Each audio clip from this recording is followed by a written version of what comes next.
وعلى آل إبراهيم إنك حميد مجيد اللهم بارك على محمد وعلى آل محمد كما باركت على إبراهيم وعلى آل إبراهيم إنك حميد مجيد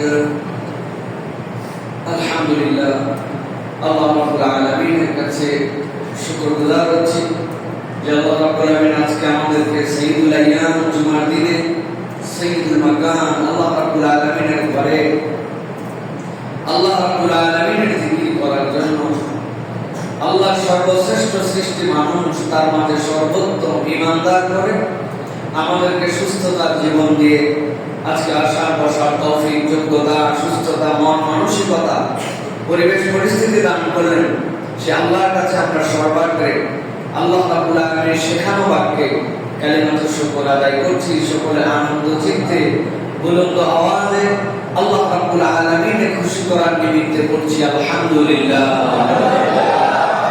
দরুদ এবং সালাম বর্ষিত হোক মানবতার মহান মুক্তির দূত আকায়ে নামদার তাজদারে মদিনা আপনার আমার প্রিয় রাসূল জনাবে মুহাম্মদুর রাসূলুল্লাহ সাল্লাল্লাহু আলাইহি ওয়াসাল্লাম। সম্মানিত হাজিরিন, আজকে আমরা আপনাদের এই বশিরপুর লক্ষ্মীপুরের as-সুন্নাহ মসজিদ এবং মাদ্রাসা কমপ্লেক্সের অন্তর্ভুক্ত মসজিদ আল মুমতাজে যে জুমা পূর্ব অধিবেশনে আমরা উপস্থিত হয়েছি। আজকে সংক্ষিপ্ত সময়ে আমরা কোরআন এবং হাদিসের আলোকে তিনটি বিষয়ের উপরে সংক্ষিপ্ত কিছু কথা শুনব। এর একটি বিষয় হচ্ছে ইসলামের অন্যতম গুরুত্বপূর্ণ একটি নিদান আযান, ইকামত এবং মসজিদ। এই তিনটার উপরে কোরআন সুন্নাহ আমাদের জন্য কি দিক নির্দেশনা দেয়, আমাদের জন্য এই তিনটা ক্ষেত্রে ইসলাম কি আমল, কি আমাদেরকে অনুপ্রেরণামূলক নির্দেশনা দিয়েছে, তার উপরে কিছু কথা আমরা শোনার জন্য চেষ্টা করব। যে কথা শুনলে বললে আমল করলে আমাদের দুনিয়া আখিরাত আল্লাহ কল্যাণ দান করেন, সেরকম কিছু কথা বলার তৌফিক এবং আমল করার নিয়তে শোনার যোগ্যতা আল্লাহ আমাদেরকে দান করেন। প্রিয় ভাইরা, দুনিয়াতে বহু স্থান আছে, কোন স্থানের নিসবত আল্লাহর সাথে সম্পৃক্ত করা জটিল বিষয়, কিন্তু একমাত্র মসজিদ যেটাকে আল্লাহর সাথে নিসবত করা যায় এটা একটা আমাদের জন্য অত্যন্ত আনন্দের বিষয়, কিন্তু আমরা অনুভব করতে পারি না। দুনিয়ার যত ঘর থাক, যত দামি ঘর থাক, যত সুসজ্জিত ঘর থাক, আপনি কোন ঘরকে বলতে পারেন না এটা আল্লাহর ঘর। অথচ আল্লাহ রাব্বুল আলামিনের জন্য কোনো ঘর লাগে না। আল্লাহ রাব্বুল আলামিন সময় স্থানের ঊর্ধ্বে, সময়ের স্রষ্টায় আল্লাহ, স্থানের স্রষ্টায় আল্লাহ। সেই আল্লাহর সাথে নিসবত করে মসজিদকে আমরা আল্লাহর ঘর বলি। বান্দা যখন মসজিদে আসে তখন সে আল্লাহর ঘরে আসে। সুবহানাল্লাহ। আবার যখন মানুষ তার আল্লাহর দেওয়া রিজিক থেকে মসজিদ নির্মাণ করে, মসজিদের সহায়তা করে, মসজিদের দান বাক্সের মধ্যে 10 টাকা ফালায়, ও কল্পনা করতে পারে না যে আমি আল্লাহর ঘর নির্মাণের সহযোগী হই। মানুষকে আল্লাহ সুযোগ দিয়েছেন। সুবহানাল্লাহ। আর কোন সৃষ্টির এই সুযোগ নাই, একমাত্র মানুষের এই সুযোগটা আল্লাহ রাব্বুল আলামিন দিয়েছেন। প্রিয় ভাইরা, আমি আপনাদের কাছে সূরা তাওবার সুবিখ্যাত আয়াত 18 নম্বর আয়াত তিলাওয়াত করেছি। এই আয়াতের মধ্যে আল্লাহ রাব্বুল আলামিন মসজিদ আবাদকারীদের বৈশিষ্ট্য বলছেন যে আল্লাহ রাব্বুল আলামিনের ঘর আবাদকারী কারা হবে, আল্লাহ তাদের কিছু চিহ্ন বর্ণনা রাখছেন। কিন্তু এমনি আপনি আল্লাহ এই চিহ্ন বর্ণনা করেন না, এর পিছনে একটা ব্যাকগ্রাউন্ড আছে। ব্যাকগ্রাউন্ডটা খুব সাংঘাতিক। একদিন খানায় কাবার চত্বরে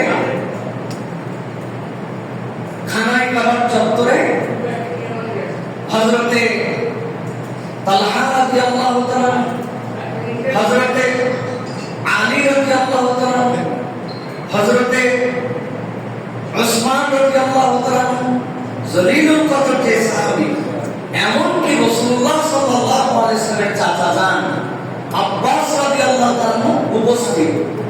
এক কথা দুই কথা, আরবদের একটা ঐতিহ্য ছিল যে তারা তাদের বংশ পরিচয়, তারা তাদের কর্মের দায়িত্বশীলতার জায়গা দিয়ে তারা নিজেদের গর্ব করত, নিজেদের একটা ফখর জানান দিত। হঠাৎ করে হযরতে তালহা রাদিয়াল্লাহু তাআলা বলছেন, আমি যেমন তেমন লোক না। কেন তুমি কি হইছো? বলে, খানায় কাবার দরজার চাবিটা তালহা এবং তার বংশের কাছে, ইসলামের আগেও ছিল এখনো আছে। তাহলে তালহার মূল্য কত? এই কথা শুনে সাথে সাথে হযরত আব্দুল্লাহ ইবনে আব্বাস, হযরত আব্বাস রাদিয়াল্লাহু তাআলা বলতেছেন, তালহা তোমার কাছে চাবি থাকতে পারে, কিন্তু আমি হচ্ছে বাড়িওয়ালা। বাড়িওয়ালা মানে কি? পানি পান করানোর দায়িত্ব হাজিদেরকে যুগ যুগ ধরে আল্লাহ আমাদেরকে দিয়েছেন। হাজির আসলে তাদেরকে আমরা জমজম খাওয়াই, অতএব জমজমের পানি পান করার ক্ষমতা আমাদের। আলী রাদিয়াল্লাহু তাআলা ছিলেন কিন্তু আরেক চাচার ঘরের সন্তান। আলী রাদিয়াল্লাহু তাআলা বলছেন, তুমি খানায় কাবার চাবিওয়ালা, তোমরা জমজমের পানি পান করবেওয়ালা। আলীকে জানো? প্রথম ইসলাম গ্রহণকারী খাদিজা রাদিয়াল্লাহু তাআলার পরে প্রথম আমি ইসলাম গ্রহণ করছে। প্রথম নামাজের সিজদা আমি দিয়েছি আল্লাহর নবীর পরে। আমার আগে কেউ সালাত আদায় করতে পারে নাই। আল্লাহর নবীর সাথে প্রথম যুদ্ধে ডানে বামে থেকে আমি যুদ্ধ করছি। তিনজনের কথাই ঠিক, তিনজনের গর্বই ঠিক, তিনজনই খানায় খাবার চত্বরে বসে এই কথা বলছে। আল্লাহ রাব্বুল আলামিন সাথে সাথে ওহী নাযিল করেছেন। আল্লাহ রাব্বুল আলামিন মূলত বুঝাতে চাইলেন, ও আমার হাবিব, আপনার প্রতি ইসলামের এই প্রথম যুগে আমি এমন একটা ওহী নাযিল করে দিলাম যেটা কিয়ামত পর্যন্ত মানুষের জন্য মানদণ্ড হয়ে থাকবে। কেউ গর্ব করে খানায় খাবার চাবি নিয়া, কেউ বা গর্ব করে জমজমের পানি হাজিদেরকে খাওয়ানো নিয়া, কেউ বা গর্ব করে আমি প্রথম মুসলিম, প্রথম সিজদাকারী, প্রথম যুদ্ধকারী হিসাবে।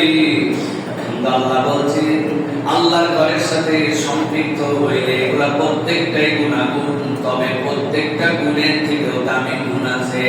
আল্লাহর কাছে যাদের ব্যাপারে গ্যারান্টি হচ্ছে এই গুণ যদি তারা অর্জন করে তাহলে আল্লাহ আশা করেন তারা হেদায়েতের উপরে থাকবে। সবাই তো আলীর দরজায় যেতে পারবে না, সবাই তালহার কাতারে যেতে পারবে না, আব্বাস রাদিয়াল্লাহু তাআলা দরজায় সবাই যেতে পারবে না। কিন্তু আমি রব্বুল আলামিন বললাম, মসজিদের সাথে খানায় কাবার সাথে সম্পৃক্ত হয়ে তারা যে আনন্দ চিত্তে যে গর্ব করতেছে, এই গর্বের থেকে বেশি দামি হবে কি হবে? আল্লাহ বলছে, ইন্নামা ইয়ামুরু মাসাজিদাল্লাহ। আমি আল্লাহ বললাম, আল্লাহর কাছে মসজিদ আবাদকারী হিসেবে তারাই পরিণামযোগ্য, তারাই বিবেচিত হবে, তাদের দামি আল্লাহর কাছে বেশি হবে। খানায় খাবার চাবি তার কাছে না থাকতে পারে, হাজিদের পানি খাওয়ানোর ক্ষমতা তার মধ্যে না থাকতে পারে, কিন্তু তার মধ্যে যদি চারটা গুণ থাকে, মসজিদ আবাদকারী হিসেবে আল্লাহ তাকে গ্রহণ করবেন। এক নম্বরে, মান আমানা বিল্লাহি ওয়াল ইয়াউমিল আখির, তাকে পাক্কা ঈমানদার হতে হবে আর পরকালের প্রতি বিশ্বাসী হতে হবে। যত যোগ্যতাই থাকুক না কেন, আল্লাহর উপরে ঈমান আর পরকালে বিশ্বাসের উপরে মানুষের কোনো যোগ্যতা নাই। দুনিয়ায় তার অর্থ নাই, বিত্ত নাই, টাকা নাই, পয়সা নাই, কেউ তারে পোষে না, কেউ তারে দাম দেয় না। দুনিয়ার মানুষ কোনদিন হয়তো তাকে সালাম দেওয়ার মতো যোগ্যতাও তার মধ্যে নাই, কিন্তু আল্লাহ বলছেন, ইন্নামা ইয়ামুরু মাসাজিদাল্লাহ। আল্লাহর কাছে মসজিদ আবাদকারী হিসাবে তুমি দামি মানুষ হয়ে যাবে যদি তোমার সাথে ঈমান থাকে, পরকালের প্রতি বিশ্বাস তোমার পরিষ্কার থাকে। আর তিন নম্বরে আল্লাহ বলতেছেন, ওই ব্যক্তির গুনাহগুণ হবে ওয়াকামাস সালাতা ওয়া আতাস যাকাত। ওই ব্যক্তি সালাত আদায়কারী, সালাত প্রতিষ্ঠাকারী, সালাত প্রতিষ্ঠার ব্যাপারে সে অংশগ্রহণকারী। সাথে সাথে আল্লাহ যদি তাকে সম্পদ দেন, ওই সম্পদ নিজের মনে না করে ওইটা আল্লাহ রাব্বুল আলামিনের যতটুকু হক আছে ওই হকটুকু যাকাত আদায়কারী হিসেবে সে আদায় করে দেয়। আল্লাহ বলছেন, এই চার গুণের মধ্যে আছে, আমি আল্লাহ রাব্বুল আলামিন বললাম, তালহার যুগ সে পাবে সে হয়তো পাবে না, সে আলীর কোয়ালিটি হয়তো পাবে না, কিন্তু আমি আল্লাহ বললাম ফাসা উলাইকা ইয়াকুনু মিনাল মুহতাদিন। আমি রব্বুল আলামিন বললাম আশা করা যায় এই চার গুণ যার মধ্যে থাকবে আল্লাহ রাব্বুল আলামিন তার হেদায়েত প্রাপ্ত বান্দাদের তালিকার মধ্যে ওই ব্যক্তির নামগুলো উঠায় নেবে। সুবহানাল্লাহ। আমাদের আলটিমেট টার্গেট কি ভাই? আলটিমেট গোল কি আমাদের? আলটিমেট গোল হচ্ছে হেদায়েতের উপরে থেকে ঈমানের মৃত্যু, ঠিক না ভাই? গোল কি এটা কি নাকি গোল হচ্ছে আমার প্যারেন্টসে মরার সময় অন্তত তার 100 কোটি টাকা থাকে? বশিকপুরের লোকজন জানে মরার পরে টের পায় যে বেটা মরছে, মাঠে তার কত জমি। মধ্যপ্রাচ্যে লোক পাঠাইনি, আমার বেটাকে ইউরোপে পাঠাইছি। মানুষজন বলে ইটালিকে আমি মরছে, যেটা ইটালিয়ার 2 বেটা থাকে, এটা টার্গেট না ভাই? বুঝে বলেন কিন্তু টার্গেট কি? আল্লাহ হেদায়েতের উপরে ঈমানের মৃত্যু, এটাই হচ্ছে আমার টার্গেট, তাই না? আল্লাহ বলতেছেন আইয়াকুনু মিনাল মুহতাদিন। আমি আল্লাহ বললাম যে আশা করা যায় এই 4টা কোয়ালিটি যদি তুমি অ্যাচিভ করো, আশা করা যায় তুমি হেদায়েতের উপরে থাকবে। সুবহানাল্লাহ। আল্লাহ আশা করা মানে আল্লাহ বান্দাকে হেদায়েতের রাস্তার উপরে রাখবেন। সুবহানাল্লাহ। এই জন্য প্রিয় ভাইরা, মসজিদের সাথে সম্পৃক্ত হওয়া, মসজিদের দায়িত্বশীলতা, মসজিদ নির্মাণের সাথে নিজেকে জড়িত করতে পারা সকলের নসিবে হয় না। টাকাওয়ালা লোকের অভাব নাই, কিন্তু মসজিদের জন্য সকলের হাত আল্লাহ বের করার না। আছে না ভাই এরকম? বহুত আছে, বহুত আছে। আল্লাহ আপনাদের সকলেরটা নেন না। এই জন্য আল্লাহ বলছেন এই 4 গুণ আছে যার, মসজিদ আবাদকারীর অন্তর্ভুক্ত সে। সুবহানাল্লাহ। এখন আমাদের অনেকের অনেক দিক আছে, অনেক দিক নাই। কেউ কেউ মসজিদের বিশাল দায়িত্বশীল, এই জীবনে কোনোদিন মসজিদে 5 জায়গা মুসল্লি না, কিন্তু দায়িত্বশীল বড়। তার দায়িত্ব না দিলে সে বিরাট মাইন্ড করে। হ্যাঁ, সমাজে এত প্রভাব প্রতিপত্তি, ফজর নামাজ নামে 1 বছর পড়ি নাই, তাই বলে কি আমি মসজিদের দায়িত্ব নেব না? হ্যাঁ, আছে কিনা ভাই? উনি বলে আমি ইমানদার, কিন্তু ইমানের সাথে তার সম্পর্কটা পাকাপাকি হয় না। ইমানদার কি মুখের ডিক্লারেশন? আমানতু বিল্লাহ ওয়া মালাইকাতিহি ওয়া কুতুবিহি ওয়া রুসুলিহি, আল্লাহকে মেনে নিলাম, তোমার কিতাব, তোমার রাসূল, তোমার প্রতি অদৃশ্য বিশ্বাস। এর মানে কি? এর মানে কি পক্কা চাপা? আমানতু বিল্লাহ এর মানে কি? পক্কা চাপা। এর মানে আল্লাহ আমার মাথায় যেটা ধরে তোমার বিধিবিধানের মধ্যে থেকে এইটাও বিশ্বাস করি, যে এটা ধরে না ওইটাও বিশ্বাস করি, অংশ বিশেষ করি, অংশ বিশেষ করি না এরকম না, তুমি যা বলছো সব বিশ্বাস করি, ওর নাম হচ্ছে ঈমান। ঠিক না? বলছি তো ঠিক, কিন্তু কামের জায়গায় যায় তো উল্টো পাল্টা। হ্যাঁ, সুদের কারবারের সাথে জড়িত, মিথ্যার সাথে জড়িত, প্রতারণার সাথে জড়িত, মন ভর্তি হিংসা, মানুষের উন্নতি দেখতে পাই না, কেমনে কার পিছে বাঁশ দেওয়া যাবে, সারাদিন আমার মাথার মধ্যে এই চিন্তা। অবসর হয়ে গেছে, এখন অবসরের পরের থেকে আমার ব্রেন আরো এলোমেলো হয়েছে, আল্লাহ রাসূলের দিকে আপনার দিল টানে না, নানান দিক জড়িত। আমার পরিচয় যে আমি মুসলমান, এটা মুসলমানিত্ব নয়। মুসলমানিত্ব বুঝলেও আল্লাহর বিধান আমি স্বীকার করি, না বুঝলেও আমি আল্লাহর বিধান স্বীকার করি, এর নাম হচ্ছে ঈমান। ঠিক না?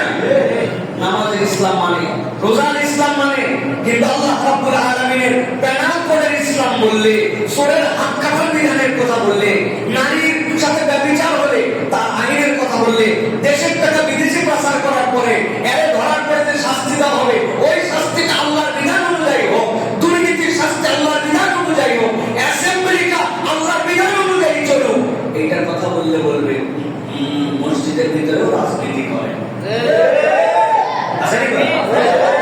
ডায়লগ দেয়, মসজিদের দুনিয়াবি কথা বলা হারাম। আমি বললাম সেই কথা মসজিদে বলা হারাম, ওই কথা সব জায়গায় বলা হারাম। তুমি এর দ্বারা কি বুঝাতে চাও? মসজিদের মধ্যে একজন মাসালা নিতে আসছে, হুজুর মারা গেছে মুখে এর দুই বেটা এক বেটি, বাপ বেঁচে আছে বউ বেঁচে আছে, এখন মিরাজ নামাটা কিভাবে বন্টন হবে? মসজিদের ইমামের কাছে মসজিদের ভিতরে নিচে জমি তো মাঠে, এটা তো দুনিয়া দিয়ে লাভ, আপনি মসজিদের ভিতরে তাহলে জমি জমা বন্টনের মাসালা নিয়েছেন, এটা তো হারাম, ঠিক না ভাই? হারাম না, দুনিয়া দিয়ে লাভ নিয়া আপনি ধানের জমি ভিটার জমি ভাগ করতেছেন মসজিদের ভিতরে, হারাম, তাই তো না? ব্যাকরণ এইটাই হচ্ছে আল্লাহর বিধান। এটা যদি মসজিদে হারাম হয়, বাইরেও হারাম। তুমি চায়ের দোকানে রাজনীতি করো আর মসজিদের মধ্যে আল্লাহ নবীর শ্রেষ্ঠ রাজনীতিবিদ তার আদর্শের কথা বলে তোমার গায়ে বলে, এতে বোঝা যায় তুমি মুনাফিক, তুমি মুসলমান হতে পারবে আচরণ বদলান। এই জন্য আল্লাহ বলতেছেন আল্লাহর ঘর আবাদকারী কে? আল্লাহ আগে বলেন নাই আবাদ মানে তো নামাজ। আল্লাহ বলছেন যে ঈমান মানে পরকালে বিশ্বাস করে, 3 নম্বরে বলছেন সালাত। মসজিদ মানে আপনি বানাইছেন নামাজ, হয় নাই? হয় নাই? এই জন্য আমাদেরকে আল্লাহ রাব্বুল আলামিনের এই মসজিদের হক আদায় করতে হবে। এখান থেকে আপনার সমাজ পরিচালিত হবে, মানুষ বুঝবে মসজিদ কেন্দ্রিক সমাজ। সুবহানাল্লাহ। মসজিদ করে মানুষ পরিচয় দিবে, অমুক মসজিদের পাশে আমার বাড়ি, বলবেন আমার বাড়ির ধারে মসজিদ।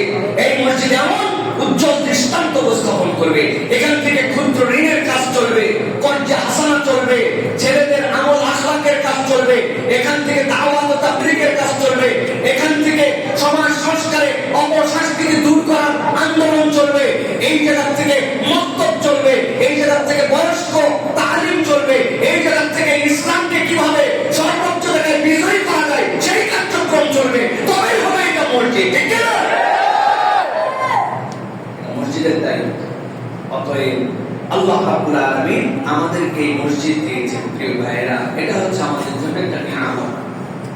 প্রিয় ভাইয়েরা, নবীজি বলছেন যদি মানুষ দুটো বিষয় জানতো আযানের ক্ষেত্রে, রাসূলুল্লাহ সাল্লাল্লাহু আলাইহি ওয়াসাল্লাম বলছেন মানুষ যদি দুটো বিষয় জানতো তাহলে মানুষের মাঝে লটারি দেওয়া হতো।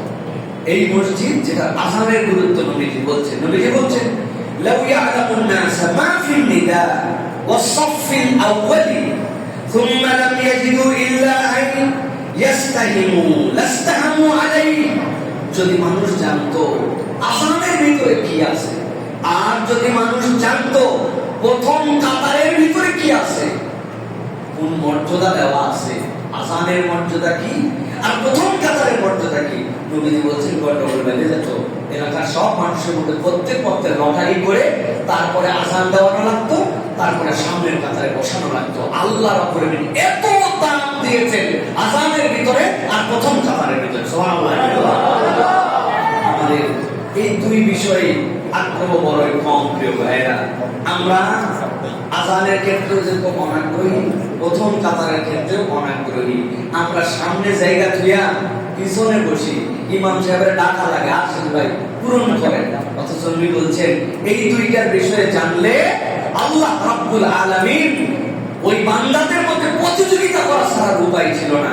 নবীজি বলছেন ওয়ালাউ ইয়ালামুনা মা ফিত তাহজির, আর মানুষ যদি জানতো আগে আগে জামাতে যাওয়ার ক্ষেত্রে কি ফায়দা, নবীজি বলছেন লাস্তাবাকু ইলাই, ওই মানুষের প্রতিযোগিতা করত কে কার আগে জামাতে হাজির হবে। আল্লাহু আকবার। রাসূলুল্লাহ সাল্লাল্লাহু আলাইহি ওয়াসাল্লাম বলছেন ওয়ালাউ ইয়ালামুনা মা ফিল আতামাতি ওয়াস সুবহি লাতাহুমা ওয়ালাউ হাবওয়ান। যদি মানুষ জানতো ইশার নামাজে কি মর্যাদা আছে আর ফজরের জামাতে কি দাম আছে, ক্ষমতা না থাকলে হামাগুড়ি দিয়ে আসতো, তারপরেও সে এই দুই ওয়াক্ত নামাজ মিস করতো না। সুবহানাল্লাহ। মর্যাদা ফজরে, মর্যাদা ইশায়, মর্যাদা আগে আগে জামাতে আসা হয়, মর্যাদা প্রথম কাতারে, মর্যাদা আযানে। যদি জানতো প্রতিযোগিতা করত, যদি জানতো লটারি লাগতো, যদি জানতো অসুস্থ হলে হামাগুড়ি দিয়ে আসতো, তারপরেও সে কখনো মসজিদ মিস করতো না, জামাত মিস করতো না, ফজর মিস করতো না, ইশা মিস করতো না, যদি জানতো। কিন্তু আমরা কেমনে জানি ভাই? কি ফায়দা ভাই? জানি না তো, তাইলে কেমনে বুঝলাম?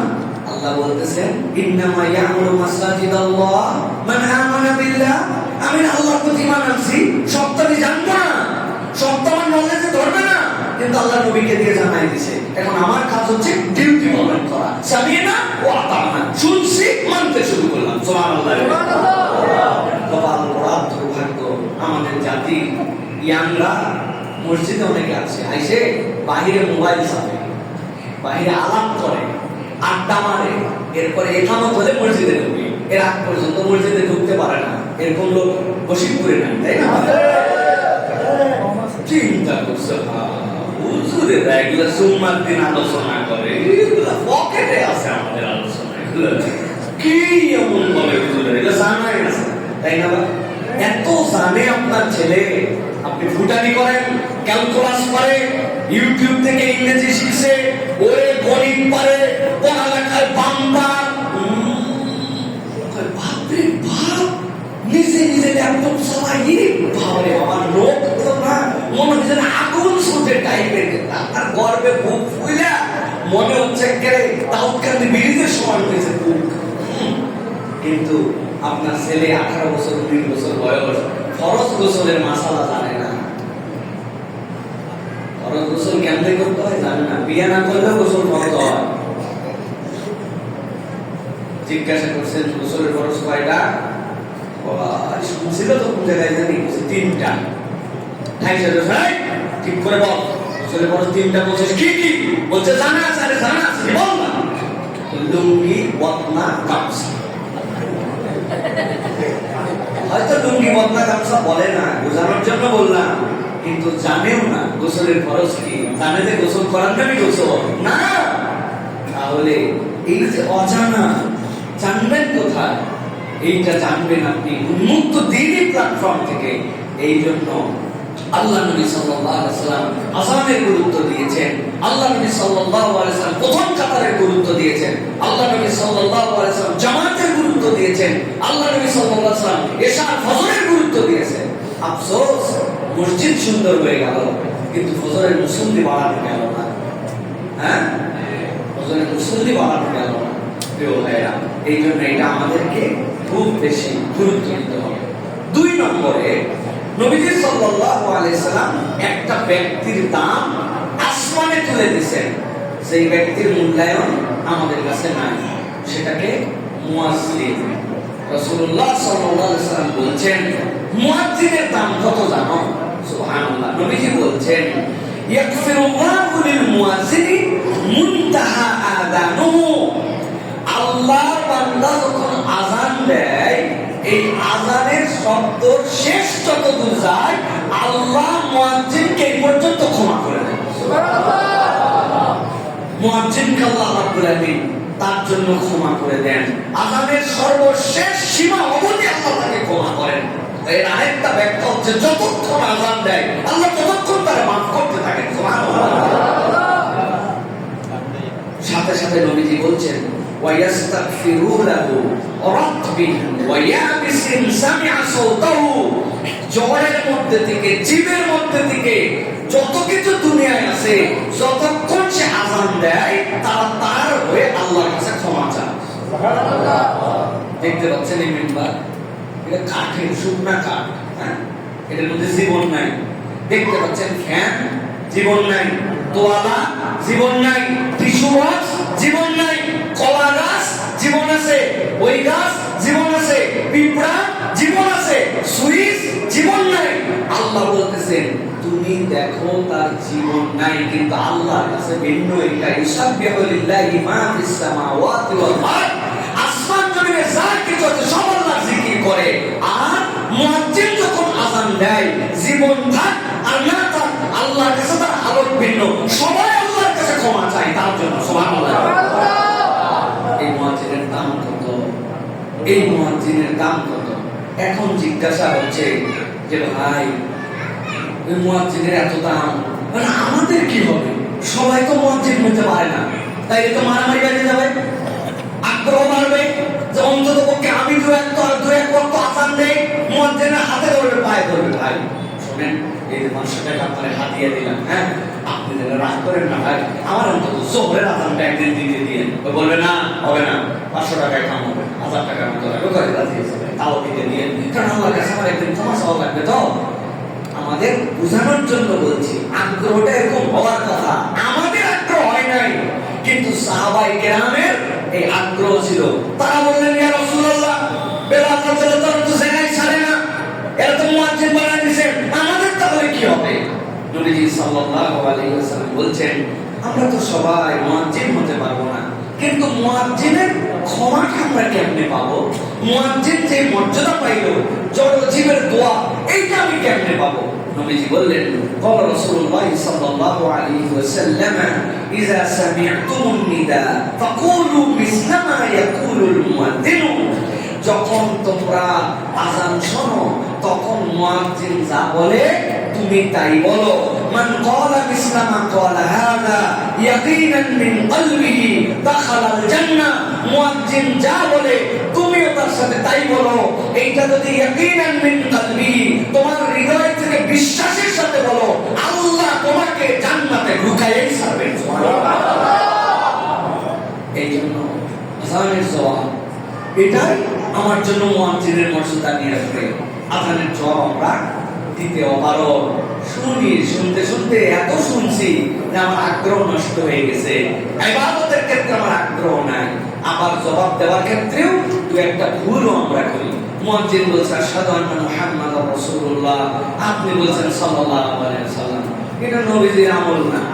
নবীজি বলছেন মিসলা মা ইয়াকুল, এও বলছে আশহাদু আন্না মুহাম্মাদার রাসূলুল্লাহ, আপনিও বলছেন আশহাদু আন্না মুহাম্মাদার রাসূলুল্লাহ। সে বলছে হাইয়া আলাস সালাত, আপনি বলছেন লা হাওলা ওয়ালা কুওয়াতা ইল্লা বিল্লাহ। আপনি জানেন না হাইয়া আলাস সালাত, আপনিও বলবেন হাইয়া আলাস সালাত, তারপর লা হাওলা ওয়ালা কুওয়াতা বিল্লাহ। হাইয়া আলাল ফালাহ, আপনিও বলবেন হাইয়া আলাল ফালাহ, তারপরে বলবেন লা হাওলা ওয়ালা কুওয়াতা ইল্লা বিল্লাহ। লা হাওলা ওয়ালা কুওয়াতা ইল্লা বিল্লাহ নাও বলতে পারেন, কিন্তু সে যা বলছে আপনি তাই বলছেন। আল্লাহ নবী বলছেন আপনার জন্য এটা জান্নাতে যাওয়ার কারণ হবে। সুবহানাল্লাহ। মা বোনেরা বাড়িতে থাকেন, আযানের শব্দ যায়, কত কাজ করেন, কিন্তু চিন্তা করছেন এটা বলে পুরুষ মানুষের উত্তর দেওয়ার দায়িত্ব, মহিলাদের মনে কোনো দায়িত্ব নাই। মহিলাদেরও দায়িত্ব, আপনার কামও। অতএব আপনি মসজিদে কখনো মহিলাদেরকে মুয়াজ্জিনের দায়িত্ব দেওয়া হয় নাই, কিন্তু আপনি যদি উত্তর দেন তাহলে মুয়াজ্জিনের সওয়াব এইটা আপনি পেয়ে যাবেন। হযরত বেলাল আযান দিয়ে আসলেন, সাহাবীদের মন খারাপ হয়ে গেছে। আয় হায়, এই আযান দিলে মুনতাহা নিদা, তার ডাক যত যায় এই পর্যন্ত আল্লাহ মাফ করেন, জর্জিব সব তার জন্য ক্ষমা চান। আমাদের আর এটা পাওয়া হলো না। বেলাল রাদিয়াল্লাহু আনহু এই জায়গা দখল করে রাখছে। আল্লাহ নবী বেলাল রাদিয়াল্লাহু আযান দেওয়ার পরে সাহাবীদেরকে এই কথা বললেন, সাহাবীরা খুশি হয়ে গেলেন। সুবহানাল্লাহ। এটা মুসনাদ আহমদের মধ্যে আসছে। তাহলে আমরা এইরকম ভাবে আযান এবং এটার উত্তর দিব তো ইনশাআল্লাহ। অবহেলা করবো না তো।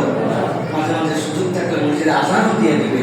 সুযোগ পাইছেন, জীবনে একবার আযান দেয় নাই, 70 বছর পাইছে, মরে গেছে। কেমন মুসলমান এটা? একদিন আযান দিলেন না আপনি, যে একটা দিন সুযোগ নেই মুয়াজ্জিনের কাছ থেকে, একটা দিন একটু আযান দেয় আল্লাহর জন্য, এটা ইমানদারদের টার্গেট হওয়া উচিত। প্রিয় ভাইরা, 2 নম্বর যেটা বিষয়, আযানগুলো বিশুদ্ধ হওয়া উচিত। আমাদের গ্রাম অঞ্চল সহ বিভিন্ন জায়গায় এখন আল্লাহ দয়া আলহামদুলিল্লাহ অনেক মাদ্রাসা, অনেক ভালো জায়গা থেকে আমাদের মানুষজন এসেছেন, কিন্তু আযান দেন। কিন্তু অনেক আযান আছে যেগুলো কি আযান যে হয় এগুলো বোঝা মুশকিল। এই জন্য গ্রামাঞ্চলে আযানগুলো যারাই দেন তাদেরকে একটু বিশুদ্ধতার সাথে আযান দেওয়া উচিত।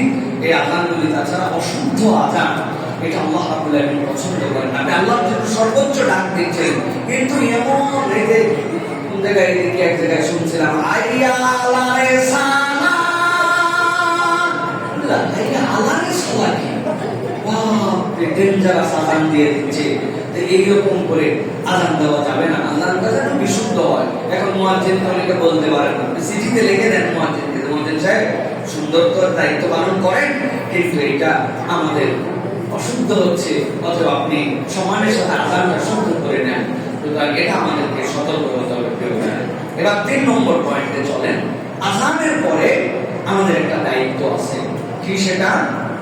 নবীজি সাল্লাল্লাহু আলাইহি ওয়াসাল্লাম বলছেন, কেউ যদি আযানের পরে আল্লাহর নবীর জন্য আল্লাহর কাছে ওসিলা ভিক্ষা করে, আল্লাহ রাব্বুল আলামিনের নবী তার জন্য কিয়ামতের দিন আল্লাহর কাছে শাফাত ভিক্ষা করবে। আল্লাহ নবীর জন্য কি চাইছে? ওসিলা। এই ওসিলার মানে কি? এই ওসিলার মানে এমন জান্নাতের প্রশংসিত স্থান, যেই জায়গাটা জিন ইনসানের মধ্যে একজনই পাবে, তিনি হচ্ছে মুহাম্মদ সাল্লাল্লাহু আলাইহি ওয়াসাল্লাম। এমন প্রশংসিত স্থান, মাকাম মাহমুদ, আল্লাহ নবী ছাড়া আল্লাহ কাউকে দিবেন না। সুবহানাল্লাহ। আল্লাহ তো দিবেই, কিন্তু সাথে আল্লাহ রাব্বুল আলামিন একটা কৌশল রাখছেন, তার উম্মত যেন বাঁচে। আল্লাহ তো বান্দা চাইলেও দিবে, না চাইলেও দিবে, কিন্তু তার উম্মত চায়। আল্লাহ তার উম্মতকে বাঁচানোর জন্য এই দোয়াটুকু উম্মতের মধ্যে বলায়া নবীজি সাল্লাল্লাহু আলাইহি ওয়াসাল্লামকে শাফাআতের পারমিশন করাবেন। সুবহানাল্লাহ।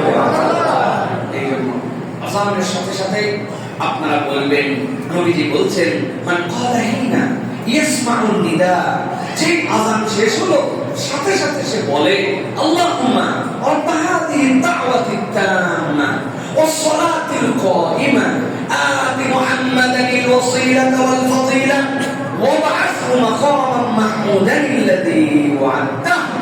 আল্লাহ, আমার হাবিবের জন্য তোমার কাছে ফরিয়াদ করতেছি, আল্লাহ এই শাশ্বত নামাজ, এটার মালিক তো তুমি, মুহাম্মদ সাল্লাল্লাহু আলাইহি ওয়াসাল্লামকে তুমি মাকামে মাহমুদ ওই জায়গাটুকু দান করো। আয় রব্বুল আলামিন, তুমি যে ওয়াদা নবীজির সাথে করেছো এটা তুমি তাকে দিও। কোন বান্দা যদি এটা বলে, আল্লাহ রব্বুল আলামিন এই দোয়াটুকু কবুল তো করেই রেখেছেন, সাথে মুহাম্মদ সাল্লাল্লাহু আলাইহি ওয়াসাল্লামকে বলবেন আপনার জন্য আপনার উম্মত এই দোয়া করছিল, আযান শোনার সাথে সাথে আপনাকে কিয়ামতের বিপদের দিনে আপনার উম্মতের জন্য সুপারিশ করার ক্ষমতা দেওয়া হলো। আপনি সুপারিশ করবেন, আমি আল্লাহ গ্রহণ করব। সুবহানাল্লাহ। এই দোয়া পরে একটু দরুদ শরীফ পড়ার কথা আসছে। সুতরাং আযানের পরে শত ব্যস্ততার মধ্যে আমাদের টার্গেট থাকবে এটা যেন মিস না হয়, এটা যেন আমরা রেগুলার করি। এটা হচ্ছে রাসূল সাল্লাল্লাহু আলাইহি ওয়াসাল্লামের প্রতি আমাদের কামনা। আরেকটা কথা আমরা বলি, ইন্নাকা লা তুখলিফুল মিয়াদ, এই কথাটা ওইভাবে হাদিসের মধ্যে, সহিহ হাদিসের মধ্যে আসে না। এটা পরিহার করাই ভালো। যে পর্যন্ত বললাম ওয়াবআথহু মাকামান মাহমুদান আল্লাযী ওয়া'আদতাহু, এর পর্যন্ত থেমে যাবে। থেমে যে এইটুকু দোয়া আপনি করবেন। বাড়ি থেকে মহিলারা যারা আছেন, আযান শোনেন, আযানের দোয়াটা মুখস্থ করে এটা প্রাত্যহিক আমল বানাবেন। জীবনে কতগুলো আমলের জন্য নিজে রিমাইন্ডার দিতে হয় না, আল্লাহ রিমাইন্ডার দেন। আযান হয়েই যায়, পরের আমলটা আপনি করলেন, আযান হয়েই যায়, আযানের জবাবটা আপনি দিলেন। এইগুলা রিমাইন্ডার নিজে মনে করার লাগে না। আপনি যদি আমলে অভ্যস্ত থাকেন, অটোমেটিক এটা হয়ে যাবে। ঠিক না ভাই? মানুষ অটোমেটিক অনেক কিছু হয়। দেখবেন কত মানুষ আছে যখনই হাঁচি দেয় আলহামদুলিল্লাহ তার মুখ দিয়ে অটোমেটিক বাইরে হয়, আছে না ভাই? এটি এমন অভ্যাস হয়েছে, পায়খানার ভিতরে হাঁচি দিয়েও ভুল করে আলহামদুলিল্লাহ বলে ফেলেছে, হয় না? আরে নামাজের মধ্যে আমি নিজে শুনছি, হ্যাঁ চুপ আলহামদুলিল্লাহ, তারপর আবার বলছে মানে নামাজের মধ্যে বলা হয় না। মানুষের অভ্যাস। তাহলে আমি যদি আযান শুনলেই উত্তর দেই, আমি যদি আযান শুনলেই দোয়াটা পড়ার অভ্যাস করি, কত আমল। সুবহানাল্লাহ। এই আমাদেরকে করার জন্য সব সময় সচেষ্ট হতে হবে প্রিয় ভাইরা। এবার একটা এমন বিষয় বলি যে বিষয়ের প্র্যাকটিস আমাদের নাই। আযানের দাম না হয় বুঝলাম, মসজিদের দামও বুঝলাম, কিন্তু ইকামতের আবার দাম আছে নাকি? হ্যাঁ, ইকামতের মর্যাদা কি? ইকামতের দাম কি? দেখেন, ইকামত হচ্ছে একটা হুদুদ, আল্লাহ একটা বাউন্ডারি ওয়াল দিয়েছেন। এই বাউন্ডারির দামটা কি? অনেক সময় বাউন্ডারির দাম অনেক। আপনি যে এই জমির মালিক, কোন পর্যন্ত আপনার জমি, এইটা আপনার ওই অফিসে যায় কাগজপত্র থেকে বোঝা যায় না, বাউন্ডারি থেকে বোঝা যায় কত বড় এরিয়ার মালিক সে। এরিয়াটা মাপাই হয় বাউন্ডারি দিয়া, ঠিক না ভাই? দেখেন, এত কথা বললাম এই জন্য। আব্দুল্লাহ ইবনে মাসউদ রাদিয়াল্লাহু তাআলা আনহু বলছেন, রাসূল সাল্লাল্লাহু আলাইহি সাল্লাম আমাদেরকে বললেন, মুয়াজ্জিনের এত বেশি বেশি মর্যাদা, এত এত দাম, এত এত ফজিলত। নবীজি সাল্লাল্লাহু আলাইহি ওয়াসাল্লাম এই মর্যাদাগুলো বেশি বেশি যে তারা পাইলো, এই মর্যাদাগুলো আমরা কিভাবে পাবো, তার জন্য আমাদের আমল কি হবে? আব্দুল্লাহ ইবনে মাসউদ বলছেন, নবীজি সাল্লাল্লাহু আলাইহি ওয়াসাল্লাম বললেন, কুল কামা ইয়াকুলুনা ফাইদা ইনতাহাইতা ফাসালতুতা। আল্লাহ নবী বললেন, যখন আযান হয় তখন মুয়াজ্জিন যা বলে তুমি তাই বলো, আর এরপরে তুমি আল্লাহর কাছে যা চাইবে আল্লাহ তাই দিবেন। সুবহানাল্লাহ। একটু মন থেকে আসলো না ভাই? আযান হয়েছে, কুল কামা ইয়াকুলু ফাইদা ইনতাহাইতা ফাসাল্তুতা, মুয়াজ্জিন যা বলছে আল্লাহু আকবার আল্লাহু আকবার, আপনি বলছেন আল্লাহু আকবার আল্লাহু আকবার, লা ইলাহা ইল্লাল্লাহ লা ইলাহা ইল্লাল্লাহ। এরপরে আল্লাহ নবী বলছেন তুমি আল্লাহর কাছে চাও, আল্লাহ তোমারে তাই দিয়ে দিবেন। কোন পর্যন্ত দিবেন? নবীজি সাল্লাল্লাহু আলাইহি ওয়াসাল্লাম বলছেন, লা ইউরাদ্দু দুআ ওয়া ফি রিওয়ায়াতিন আদ-দাওয়াতু বাইনাল আযান ওয়াল ইকামা ফাদউ। আল্লাহ নবী বলছেন আযান এবং ইকামতের মধ্যে যে দোয়া আল্লাহ এটা ফেরত দেন না। অতএব বান্দা আযান বলে ইকামত পর্যন্ত তুমি দোয়া করো, যা চাবে তাই হবে। আল্লাহু আকবার। আযান হয়ে যায়, ইকামতের আগে আমরা অনেক সময় মসজিদে চলে আসি, বসে থাকি, অথবা কথা বাইরেই ঘুরতেছি, নামাজের প্রস্তুতি নিচ্ছি, কিন্তু আপনার হালতটা হবে দোয়ার। দোয়ার জন্য কোনো নির্ধারিত হালত সবসময় লাগে না। মসজিদে আসতে হবে, হাতই তুলতে হবে, কিবলার দিকে বসতে হবে, তাহিয়াতে শুরুতে বসতে হবে, মাথায় টুপি দিতে হবে, ওযু করতে হবে, প্রস্তুতি নিতে হবে না। আল্লাহ রাব্বুল আলামিন নবীকে দিয়ে বলতেছেন, লা ইউরাদ্দু দুআ ওয়া ফি রিওয়ায়াতিন আদ-দাওয়াতু বাইনাল আযানি ওয়াল ইকামাতি ফাদউ। আযান এবং ইকামতের মধ্যে দোয়া ফিরানো হয় না। অতএব বান্দা হেলা করো না, আযানের পর থেকে ইকামত আগ পর্যন্ত তুমি আল্লাহর কাছে দোয়া করতে থাকো। সুবহানাল্লাহ। কতদিন শরীরটা ভালো হয় না, বউ বাচ্চা কথা শুনে না, পড়ালেখা করতে যাচ্ছি মনে থাকে না, জান্নাত চাই আল্লাহ সেই রাস্তায় চলতে পারি না, কামাই রুজিতে আগের মতো বরকত নাই, পাবলিকের কাছে বলতে পারি না, কিন্তু যা রুজি করি সেইটাতে সংসারে টানাটানি, আল্লাহ ডাক্তার দেখাবো একটা মিলতেছে না, জমির আবাদ করলাম শেষের দিকে আসি কেন জানি আবাদগুলো কেমন হয়ে গেল, আল্লাহ এর দ্বারা দুশ্চিন্তা দূর হচ্ছে না, আল্লাহ মাথা ব্যথাটা ভালো হচ্ছে না, আয় রব্বুল আলামিন শরীরে আগের মতো এনার্জি বল পাই না, রাস্তাঘাটে অ্যাক্সিডেন্ট ভয় লাগে, আপনার পেরেশানির কোনো শেষ নাই, চাহিদার কোনো শেষ নাই, বলার জায়গা খুঁজে পাচ্ছেন না। নবী বলছেন বল বান্দা বল, আযানের জবাব দিয়ে ইকামতের আগ পর্যন্ত বল, লা ইউরাদ্দু দুআ, এই দোয়া আল্লাহ ফিরায় না। সুবহানাল্লাহ। 5 মিনিট সময় নিয়ে আসার সময় হয় না, একটা 29 মিনিট 46 সেকেন্ড আর 14 সেকেন্ড আছে, ঢুকতেছে দেড়টার নামাজ 14 সেকেন্ড পরে ঢোকে। ডিজিটাল গরিজা বানাইছে তাদের, ভাই হাতে কত সময় আছে তার, কিন্তু এই সময়টা তার কত গুরুত্বপূর্ণ, চাহিদার তার কোনো শেষ নাই। দেখা হলে হুজুর দোয়া করেন, হুজুর শরীর ভালো না, বাচ্চা কথা শোনে না, হুজুর বউটা কেমন জানি, স্বামীটা অশান্তি দিচ্ছে, এ লাগবে সে লাগবে। আল্লাহ বলছেন হুজুরের কাছে কন্ট্যাক্টর না বানায় না, তুমি নিজে আল্লাহর সাথে কন্ট্যাক্ট করো, আযানের ইকামতের মধ্যে দোয়া করো, আমি আল্লাহ তোমার দোয়া ফিরাবো না। সুবহানাল্লাহ। আমাদের সময় নেই, আমাদের তো সময় নেই। এই জন্য প্রিয় ভাইরা, এই মসজিদের সালাত এবং এটার হাজিরা এটা আমাদেরকে দিতে হবে। তাহলে আযানের জবাব দুই ভাবে, একটা মৌখিক আর একটা শারীরিক। মুখের তো মুখে দিলেন, একজন খুব আযানের উত্তর দেয়, একবার কোনো মিস নাই, দোয়াও সাথে সাথে পড়ে, কিন্তু মসজিদে নামাজে আসে না। উত্তর দেওয়া হয়েছে তো না ভাই? এরকম লোক এলাকায় নাই না ভাই? আছে। জুম্মার দিন আগ্রহের শেষ নাই, কিন্তু আল্লাহ আসরের নামাজে আসে না। এরকম লোক আছে ভাই? কি ব্যাপারটা, ঘটনাটা কি, এই পাগলামিটা কেন আসলো? আমি যে কুমিল্লার পাগলের গল্প প্রায় মাহফিলে বলি, বিনা কারণে তো বলি না। মুসনা নামে যে পাগলা ছিল কুমিল্লায়, এত কোনো চাহিদা নেই, এর চাহিদা খালি বোতল। কেউ একজন পানি খায়, মুখের দিক তাকায় থাকে, পানি খাবি না, বোতল দে। আরে এত তাড়াতাড়ি পানি খাওয়া, জুস খাওয়া যায়, এখানে বোতল লাগবে। লোকজন বুদ্ধি দিছে, বোতল তো ঢাকায় প্যাক করো, এই বোতলের জন্য কুমিল্লায় থাকার দরকার নেই, তো ঢাকা অনেক পাম্পটিতে একদিন সত্যি নিয়ম করছে, বোতল ছিল সব লুঙ্গির মধ্যে বাইন্দে, কান্দের মধ্যে লাঠি নিয়ে এ হাঁটা কি সে হাঁটা ঢাকা। শহরের বেলা পার হয়ে গেছে, উপরে ঢাকায় দেখে সূর্য তো হাইলে গেছে। একজন জিজ্ঞাসা করছে জায়গা কোন জায়গা, দাউদকান্দি। ঢাকা কত দূর, করে অর্ধেক যাসনি। হায় হায়, তো দিনের দিন যাই ধরতে পারবো না ঢাকা। বুদ্ধি করে দাউদকান্দি ব্রিজের পুরায় দাগ দিছে, আচ্ছা মতো দাগ দিয়ে যেন উঠে না যায়। আবার হাঁটছে, হাঁটতে হাঁটতে বাদ মাগরিব কুমিল্লা স্টেশন। লোকজন দেখে বলছে মুখ সুখ ঢুকে গেছে, তুই আবার ঢাকা ফিরলি, ব্যাপার? বলছে কথা বলিস না, শরীর ভালো না, যা করা লাগবে মরদ তা করেই ফিরছি। কি করে ফিরলি? হাঁটতেছিলাম, অর্ধেক রাস্তা না যেতে বেলা হাইলে গেছে। চিন্তা করছি দিনের দিনে তো ঢাকা পৌঁছাতে পারবো না, রাত্রে একটা নতুন শহরে আমি কেমনে যাই। এই জন্য আজকে যে পর্যন্ত গেছি দাগ দিয়া কুমিল্লায় আসছি। আল্লাহ মাসালে যেখানে দাগ দিছি আগামীকালকে ওই জায়গা থেকে ঢাকা রওনা দিব। যেখানে দাগ দিছি ওইখান থেকে আগামীকালকে ঢাকা যাবে।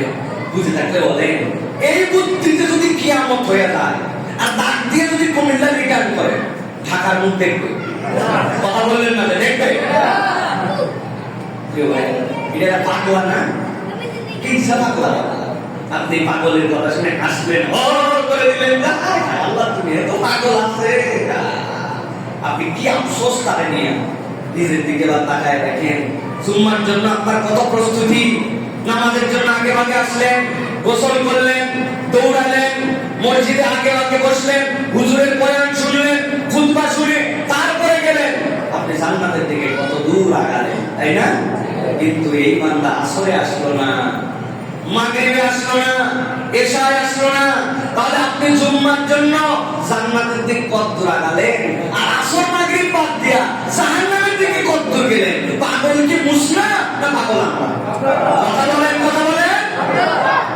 পাগলকে দান করলাম কয় টাকা, আর হারাম কামাই করলাম কয় টাকা? আমল করলাম কতটুকু, আর তিনজন বসে পিছনে গীবত করলাম কয়জনা? কতটুক কামাই করলাম আর কতটুক বিদায় করলাম? পাগলা মুসনা না, ও রিয়াল পাগল, আল্লাহর হিসাবে নিবে না। কিন্তু আমরা যে পাগলামো করতেছি এর জন্য আল্লাহ বাটাম দিবে, বাটাম। এই বাটাম নেওয়ার মতো যোগ্যতা আমাদের নাই। হিসাব মিলাইন, এর নামে ইহতিসাব। মান সামা রামাদান ঈমানান ওয়া ইহতিসাবান, মান কামা রামাদান ঈমানান ওয়া ইহতিসাবান। এর নামে ইহতিসাব। এই হিসাব আমরা মিলাই না, জিন্দেগি গেলে হো হো হো করে পার করে দিচ্ছি। চলতেছি একটা স্টাইলে, এর কোনো ব্রেক নাই, ব্রেক ছাড়া গাড়ি। যা ভালো লাগে তাই দেখি, যা স্বাদ লাগে তাই খাই, যা মন চাই তাই করি। এ মন পছন্দ জিন্দেগির নাম ইসলাম না, আল্লাহ পছন্দ জিন্দেগির নাম ইসলাম। আল্লাহ পছন্দ জিন্দেগির নাম। যুবকেরা অনেক কিছু জেনে ফেলছো, অনেক বুঝে ফেলছো তুমি, কারণ এই অঞ্চলের মানুষের আল্লাহ পয়সা দিচ্ছে। এখানকার প্রধান অর্থকরী ফসল হচ্ছে মানুষ। বাপ গেছে প্রবাসে, চাচা গেছে প্রবাসে, আপনি এখানে আসেন ফুটানি দেখে কে মাথার থেকে সিএনজি লাইনে আসেন, আমি লাইনের সিএনজিতে উঠি না, রিজার্ভ পুরা, বাপ টাকা পাঠাইছে, ইজ্জত থাকে। অন্য লোকের সাথে সিএনজি শেয়ার করলে আমি আল্লাহ ফুটানি আলাদা, বিদেশি খাসা পয়সা নিয়ে আমি আসি, একটা ভাব আপনাদের খাস দিবে না কেউ। বুঝ করে চলেন, হুঁশ করে চলেন, লাইফ স্টাইল পরিবর্তন করেন। দামি মোবাইল, উন্নত প্যান্ট আর ব্র্যান্ডের জামা, এটা মুসলমানের পরিচয় নয়। মুসলমানের পরিচয় আমার সাথে আমল কতটুকু যুক্ত হয়েছে, ঈমান কতটুকু যুক্ত হয়েছে। 10 বছর বয়স যখন, তখন মক্তবে গেছিলেন, বাপ পাঠাইছিল আলামদারা থেকে সূরা নাস পর্যন্ত, তখন মুখস্থ করছেন। এরপরে সংসার হয়েছে, বাচ্চা হয়েছে, বড় হয়ে গেছেন, টাকা হয়েছে, ব্যাংক ব্যালেন্স হয়েছে, জমি হয়েছে, বাড়ি হয়েছে, হতে হতে দাড়ি পাইতে গেছে। মক্তবের 10 সূরা 11 সূরা হয় নাই। সানার অর্থ নতুন করে জানা হয় না। এখনো জানা যাচ্ছে ইমাম সাহেবের পিছনে যায়, মিশাই মুখ বুঝে গেলে গুদ করেন। দোয়া কুনুতের দোয়া এখনো আপনি অর্থ জানেন না। নতুন একটা দোয়া কোরআন থেকে মুখস্থ হয় নাই। 60 বছর পরিবর্তন হলো, এত পরিবর্তন হলো, আমল কোথায়? কোথায়? হিসাব মিলান। উদয় ওয়াজ শুনেন না, খালি যাওয়ার পরে বলেন না এরকম ওয়াজি হওয়া দরকার প্রত্যেক দিনে। এরকম খতিব যদি প্রতিদিন পড়া তো লাভ নাই। সব খতিব কোরআন হাদিস থেকে বলে, মানলে ওইটাই যথেষ্ট হয় আমাদের। এই জন্য বলতেছি যে আমাদেরকে আমলের জিন্দেগিতে নিজেদের জীবনকে রূপান্তর করতে হবে। তাছাড়া মুসনা পাগল নয়, পাগল আমরা। কথা মনে থাকবে? কথা মনে থাকবে? এত ওয়াজ করার পর আপনার বউ পর্দা করে না, এত ওয়াজ করার পর আপনার মুখে দাড়ি উঠে না, এত ওয়াজ করার পর আপনার টাকটুর উপরে জামা উঠে না, এত ওয়াজ করার পরে হারাম ব্যাংকের সাথে আপনার সম্পর্ক বাদ হয় না, এত ওয়াজ করার পর আপনার মনে হিংসা দূর হয় না, এত ওয়াজ করার পর আপনার মধ্যে বিপদ যায় না, এত ওয়াজ করার পরে আপনার জীবনের মধ্যে থেকে নতুন আমল যুক্ত হয় না, এত ওয়াজ করার পরে মসজিদের মধ্যে মুসল্লি পাওয়া যায় না। এই ওয়াজের দাম কোথায়? কোথায় এই ওয়াজ? কোথায় হুজুরের মুসল্লি? কোথায়? আপনার সন্তান আপনার বাড়িতে খায়, আপনার জামা কাপড় না দিলে ল্যাংটা হয়ে থাকা লাগবে, আর আপনার সন্তান আপনার বাড়ি থেকে মসজিদ মুখে হয় না, নামাজ পড়ে না, তাহলে আল্লাহর কাছে জবাব দেওয়া লাগবে কিনা? আমার বউ পাশের বাড়ির একজনের মারতেছে তার বাপ, কান্না দিয়ে বলছে, ভাবি এত বাচ্চারা মারেন কেন? বলছে, ভাবি আর বলেন না, আপনারা লাই দিয়েন না। কি লাই দিলাম? এমন ইংলিশ প্রাইভেট দিছি, মাসে মাত্র 8 দিন 3000 টাকা পাবে। এত বদমাইশ!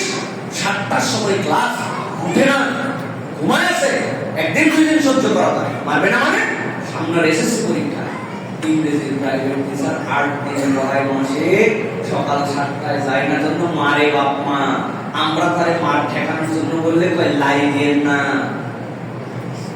অথচ ওই ছেলে ফজরের নামাজ 1 বছর মসজিদে যায় নাই, বাপ মা কোনদিন কিছু বলে নাই। এরকম লোক আমাদের বশিকপুরে না। কারা তারা? একটু হাত উঁচু করেন না, দেখি না আমরা চেহারাগুলো, একটু মোবারক চেহারাগুলো দেখি। কারা? হিসাব করেন, হিসাব করেন, আল্লাহ দয়া, একটু হিসাব করে চলেন, কোনো লাভ হবে না। কবরে চলে যাওয়া লাগবে, দেখবেন এই পারো বরবাদ, ওই পারো বরবাদ। খালি আছে কি 5 বিঘা জমি, 2টা পোলা বিদেশ, এই আছে। এগুলো একটুকু কাজ দিবে না। ইয়াউমা লা ইয়ানফাউ মালু ওয়ালা বানুন ইল্লা মান আতাল্লাহ বিকলবিন সালিম। তোমার টাকা পয়সা পাওয়ার প্রভাব প্রতিপত্তি নাথিং। আল্লাহ বলেন তুমি মুসলমান না হয়ে আসতে পারলে আল্লাহর কাছে এক পয়সা দাম নাই। এর ফুটানি করেন আপনি। এই এলাকার মানুষের ফুটানি একটু বেশি অন্যদের তুলনায়। আমরা আগে শিক্ষিত, আমরা আগের থেকে সারা দেশে আলেম ওলামা সার্ভিস দিছি, আমরা আগের থেকে এই অঞ্চলের মানুষ সারা দেশে কুমিল্লা, নোয়াখালী, লক্ষ্মীপুর, বৃহত্তর এই অঞ্চলের মানুষ মক্ত মানুষকে দিন ইসলাম দিছে। কিন্তু এখন এমন হয়েছে এই এলাকায় আর দিন নাই, এলাকার দিন নাই। সারা দেশে ওয়াজ মাহফিলে লোক হয়, আপনার এলাকায় লোক হয় না। এই জন্য আমি এলাকায় ওয়াজ করা বাদ দিছি। চিন্তা করছি সব জায়গায় হারাইছি, বুঝে গেছে কে শুনবো না। এই জন্য আমরা একটুখানি আরেকবার গুছাই, আরেকবার একটু চিন্তা করি, বাচ্চা কাচ্চা আরেকবার বসি, লাস্ট ওয়ার্নিং আরেকবার দে, আলা কুল্লুকুম রাইন ওয়া কুল্লুকুম মাসউলুন আন রাইয়াতিহি। প্রত্যেকে জিজ্ঞাসিত হবে, প্রত্যেকে জিজ্ঞাসিত হবে। এখান থেকে আমাদের বাঁচতে হবে। কথাগুলো হয়তো একটু জোরে জোরে বললাম, একটু দাপট দিয়ে বললাম। এই মুসিবত আমার জন্য, আমার ভাইয়ের জন্য। আমরা সবাই এক জান্নাতে থাকতে চাই, ঠিক না? আপনাদের সাথে আমার কোনো শত্রুতা আছে? আমার সাথে আপনাদের কোনো শত্রুতা আছে? টাকা পয়সার লেনদেন আছে? প্রিয় ভাইরা, এবার চলেন আল্লাহর ঘর বানানোর দাম কত আল্লাহ রাব্বুল আলামিন সেটার বিষয়ে আমাদেরকে বলছেন। মসজিদটা কিভাবে বানাবে, মসজিদের সাথে মানুষ কিভাবে নিজেকে সম্পৃক্ত করবে, এটার দাম আল্লাহ রাব্বুল আলামিন দিয়েছেন। আল্লাহ রাব্বুল আলামিন বলছেন, নবী জানায় দেন, মান বানা মসজিদান ইয়াবতাগি বিহি ওয়াজহাল্লাহি বানাল্লাহু লাহু বাইতান ফিল জান্নাহ। কেউ যদি আল্লাহকে রাজি খুশি করার জন্য মসজিদ নির্মাণ করে, মসজিদের নির্মাণের সহযোগী হয়ে যায়, মসজিদ আবাদ করার ক্ষেত্রে তার চিন্তা ফিকিরকে যুক্ত করে, বিনিয়োগ করে, সময় দেয়, টাকা দেয়, পয়সা দেয়, সে তার মসজিদ কেন্দ্রিক তার চিন্তা ফিকির গুলাকে যুক্ত করে রাখে। এটার জন্য দুনিয়ার কোনো স্বার্থ নাই। এমন একটা মসজিদ বানাবো, এলাকায় আমার নাম ছুটে যাবে, কে বানাইছে রে, অমুকে বানাইছে, তুমুকে বানাইছে না। আল্লাহকে সন্তুষ্ট করার জন্য একটা মসজিদ নির্মাণ করেছে। আল্লাহ নবী বলছেন এই মসজিদ নির্মাণের সাথে জড়িত হয়, মসজিদ নির্মাণ করার সাথে সম্পৃক্ত হয়, আল্লাহকে সন্তুষ্ট করার জন্য যদি হয়, ওই বান্দা দুনিয়ায় আল্লাহর ঘর বানায় আর আল্লাহ জান্নাতে তার জন্য ঘর বানায়। সবার ক্ষমতা নাই 10-20-50 লাখ টাকা দিয়ে দিব, সবার ক্ষমতা নাই 5 কাঠা জমি দিয়ে দিব, কিন্তু সবার ক্ষমতা আছে আল্লাহর ঘরটা যেন সুন্দর হয়, এই ঘরটা যেন সুন্দরভাবে চলে, এইটার মেইনটেনেন্স যেন সুন্দর হয়, এটার বিদ্যুৎ বিল যেন বাকি থাকে না, ইমাম মুয়াজ্জিন দায়িত্বশীলরা যেন সুন্দর করে চলতে পারে।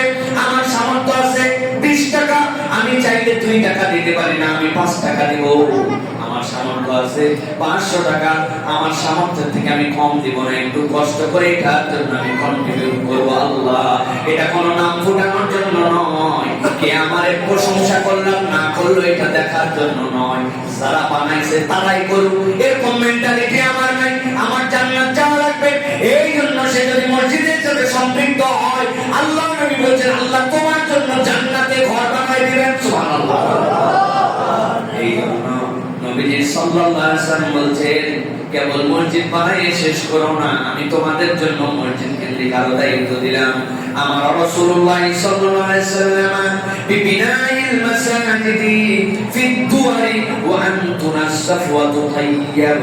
আল্লাহ নবী বলতেছেন প্রত্যেকটা আবাসিক এলাকার মধ্যে তোমরা আল্লাহর ঘর বানাও, এটা আমি নবী দায়িত্ব দিলাম, মানুষ যেন সহজে মসজিদে আসতে পারে। আর মসজিদ বানানোর পরে আল্লাহর ঘর সুগন্ধি করো আর আল্লাহর ঘর পরিষ্কার পরিচ্ছন্ন রাখো। যারা আল্লাহর ঘর পরিষ্কার পরিচ্ছন্ন রাখতে সহায়তা করবে, আল্লাহর ঘরকে সুন্দর করার জন্য সহায়তা করবে, আল্লাহ রাব্বুল আলামিন মসজিদের নির্মাণকারীদের ভেতরে তাদের নাম সম্পৃক্ত করে আল্লাহ রাব্বুল আলামিন তাদেরকে জান্নাতে ঘর বানায়া দিবে। আমি উদাহরণ দেই, এক লোক দেখছে বৃষ্টি হচ্ছে, উপর থেকে পাইপ দিয়ে পানি পড়তেছে, একটা বালুর খামাল আছে, ওই খামালের পাশে ইট দেওয়া আছে বালু গড়ায় না যায়, মসজিদের বালুর উপরে পানি পড়ে বালুগুলো চলে যাচ্ছে রাস্তায়, ওই সাইকেলেতে নেমে আস্তে করে ইটটার জায়গায় লাগাই দিয়েছে যাতে মসজিদের বালু নষ্ট না হয়। কিছুই করে নাই, বালু কিনেও নাইছে, ইটও কিনে নাইছে, শুধু এইটুকু দিছে মসজিদের বালি যেন নষ্ট না হয়। তার দিলের মধ্যে মনে হয়েছে আল্লাহ বলেন এইটাও তার জন্য আল্লাহর ঘর নির্মাণের সহযোগী হবে, আল্লাহ এই আমলের জন্য তাকে জান্নাতে ঘর বানায় দিতে পারে।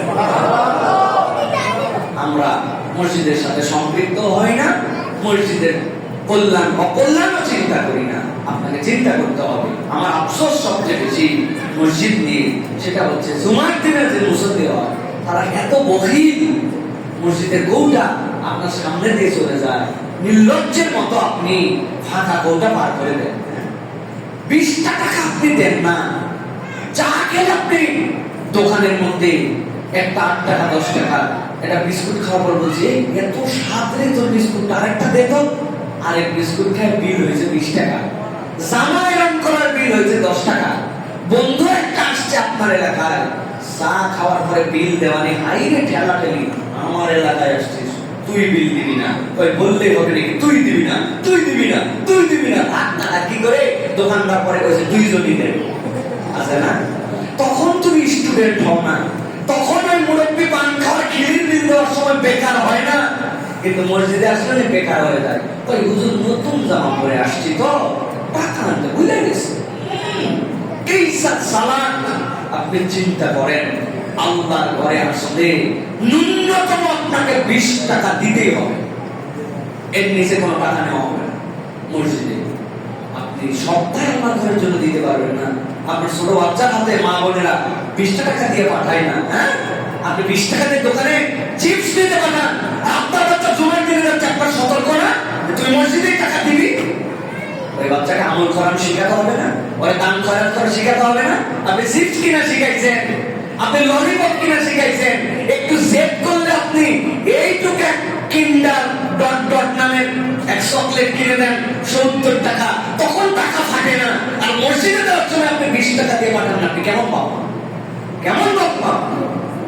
এই জন্য প্রিয় ভাইরা, মসজিদে দান, আপনার মসজিদে 200 মুসল্লি হয়, 20 টাকা করে দিলে 4000 টাকা হয়, চার জমায় তো 16-17,000 20,000 টাকা হয়, অটোমেটিক তখন এই মসজিদের যাবতীয় মেনটেনেন্স করা সহজ হয়ে যায়। মসজিদ কেন মানুষের দিকে মুখাপেক্ষি হয়ে থাকবে?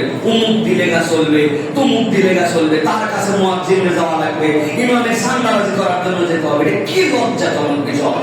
এই জন্য এটা আন্দোলন হওয়া উচিত। মসজিদের মুসল্লিদের কন্ট্রিবিউশনে মসজিদ চলবে। রাজি আছেন আপনারা? আমার তো খুব মন চাচ্ছে আজকে টাকাটা কোটাই না তুলে আমি ব্যাংকে নিয়ে যাই, সেটা টাকা দিবেন ওর সামনে তো সরবো না, দিয়ে যাবে না হলে আওলাদ নেন আমার কাছ থেকে, পরে আমার সব দেবেন। আপনাদের লজ্জা না দিলে আপনারা ঠিক হবে না। 1 টাকা কয়েন এখন পর্যন্ত মসজিদে দেয়। হাই প্রত্যেকে অ্যান্টিক জিনিস আপনি নিয়ে আসছেন। আমাদের পরিবর্তন হতে হবে। পারবেন ইনশাআল্লাহ? পারবেন?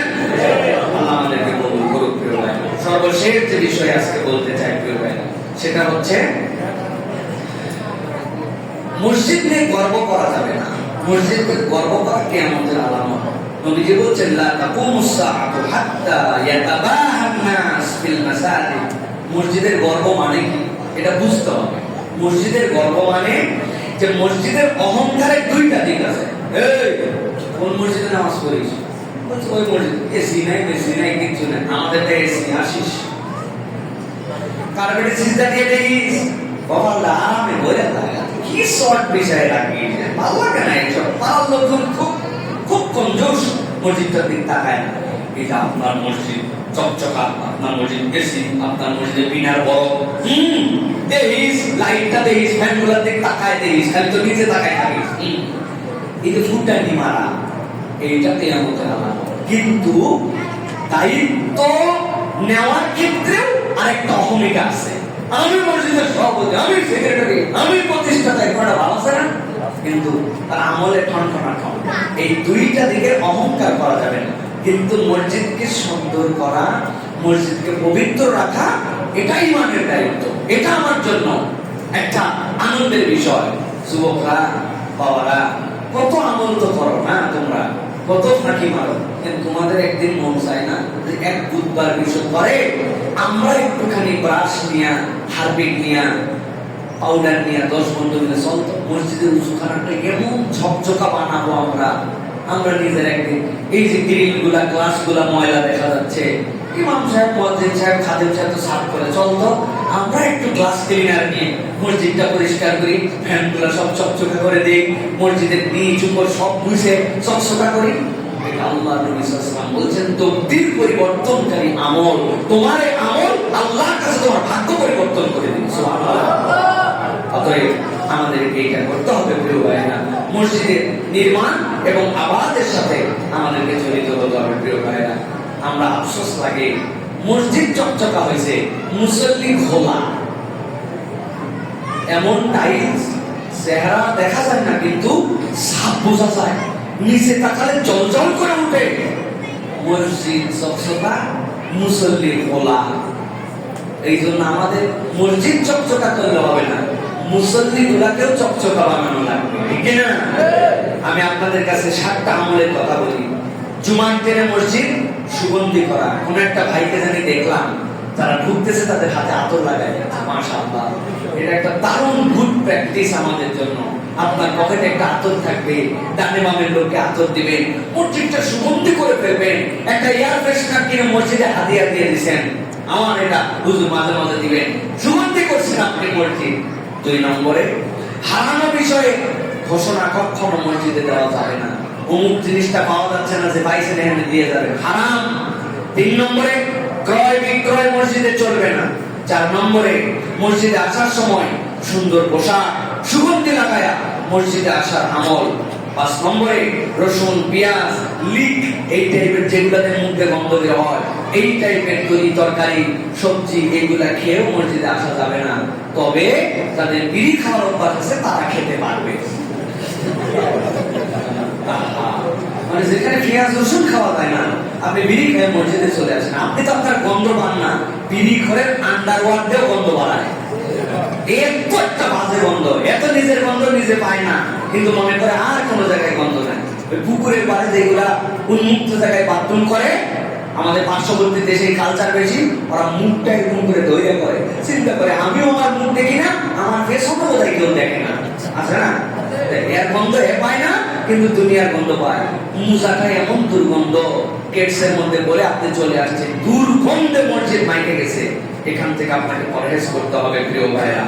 আর একটা আমল, মসজিদের সাথে সম্পৃক্ত হয়ে নিজেকে আল্লাহর কাছে চকচকা বানানো। নবী বলছেন, আবু কাতাদা একবার মসজিদে ঢুকলেন, ঢুকে বসে পড়ছেন। নবী বলছেন, মা মানা আনতার কারাকাতাইন, কে তোমাকে নিষেধ করলো 2 রাকাত নামাজ না পড়ে তুমি বসে পড়বে? হ্যাঁ, বসার আগে 2 রাকাত নামাজ পড়তে তোমাকে কে নিষেধ করলো?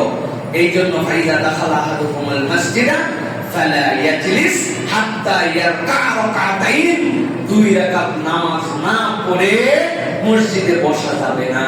এটা তাহিয়া, মসজিদের তাহিয়া। এই আমলটা অনেক দাম। করবো তো ইনশাআল্লাহ?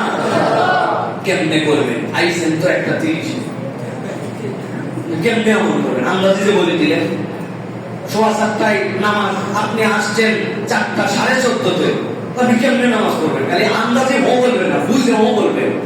আশা লাগবে তাহলে 3 মিনিট আগে, ঠিক না?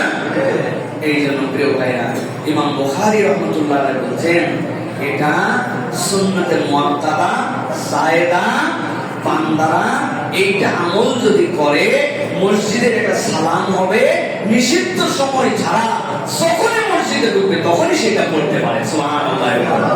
এই আমলটা আমরা করার জন্য চেষ্টা করব প্রিয় ভাইরা। এই জন্য আল্লাহ রাব্বুল আলামিন যেন মসজিদ, ইকামত, আযান যে বিষয়গুলোর কথা বললাম, এইগুলোর সাথে আমাদেরকে বুঝ করে আমল করার তৌফিক দান করেন। সব দিনই তো পারফেক্ট টাইমে হয়। আমি তো আপনার এখানে আসছি 8 ঘন্টা সফর করে, বাংলার এক মাথার থেকে এই মাথায়। এই যে দুবাই থেকে শারেক ভাই আসছে, অন্য বন্ধুরা আসছে, আব্দুল আজিজ ভাই আসছে, তার বন্ধুরা সবাই আসছে। ওই ঢাকায় আর মসজিদ নাই না? এই জায়গায় আসা, এই মসজিদটায় প্রথম করতেছিলেন আপনাদের প্রিয় মানুষ শাইখ আহমদুল্লাহ আব্বা দেলোয়ার সাহেব সাসাল্লাহ, ইন্তেকাল করে গেছেন। কোপটা দিয়ে শুরু করছিলেন, লোকটা কবরে গেছে, কিন্তু বাড়ি এখানে হলে ওই মসজিদের জন্য তার মায়া ছিল। হোক সুন্দর একটা মসজিদ হোক, ভালো হোক, কবরে বসে সব হচ্ছে, ঠিক না ভাই? তো আজকে আমরা ভালোবাসা নিয়ে এখানে আসছি।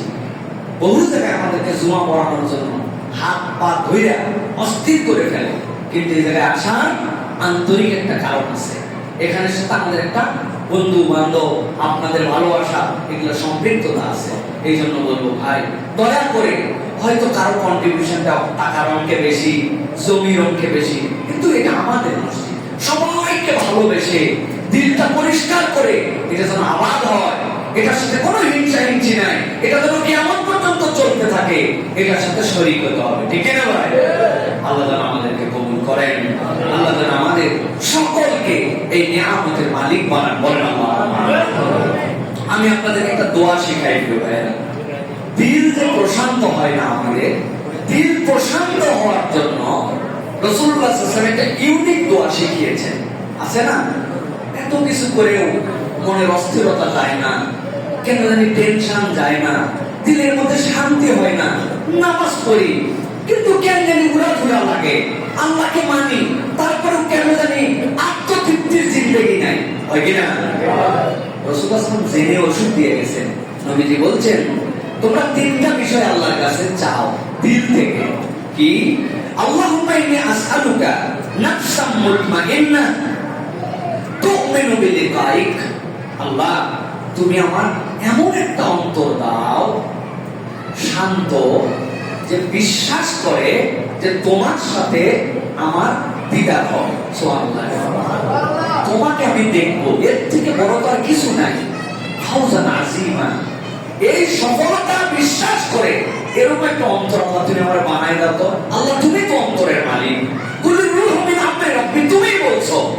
আল্লাহ, ওয়া তারবা বিকাদাইক, এমন একটা অন্তর আমাকে দাও তোমার সিদ্ধান্তের উপর যেন সন্তুষ্ট হয়ে যায়। আল্লাহু আকবার। আমার মতামত থাকতে পারে তোমার সিদ্ধান্তে সন্তুষ্ট। ওয়া তাসনাউ বিআতাইক, আর আল্লাহ তুমি আমাকে যা রিজিক দাও তাতেও আমি খুশি থাকি, এরকম একটা অন্তর দাও। পারবো না ইনশাআল্লাহ?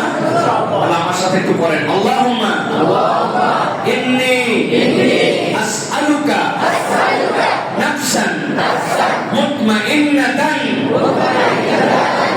তুমিনু বিলিকাইক ওয়া তারদা বিকদাইক ওয়া তাকনাউ বিআতাইকা। তুমি সাথ দিছো তাতে সন্তুষ্ট, যা ফাইসালা দিছো তাতে খুশি। এমন হৃদয়ের প্রশান্ত, তোমারে দেখতে পাবে, আল্লাহকে দেখতে পারবে, এত বেসামাল হোস না, এরকম একটা অন্তর তোমার পক্ষ থেকে আমাকে দিয়ে দাও। আল্লাহুম্মা আমিন। দেখবেন দিলটা ঠান্ডা হয়ে গেছে, দিলটা আল্লাহর জন্য বারবার বলতে বলতে পরিবর্তন হয়ে গেছে। আল্লাহ যেন আমাদের দিলগুলোকে আল্লাহর অনুগামী বানায় দেয়।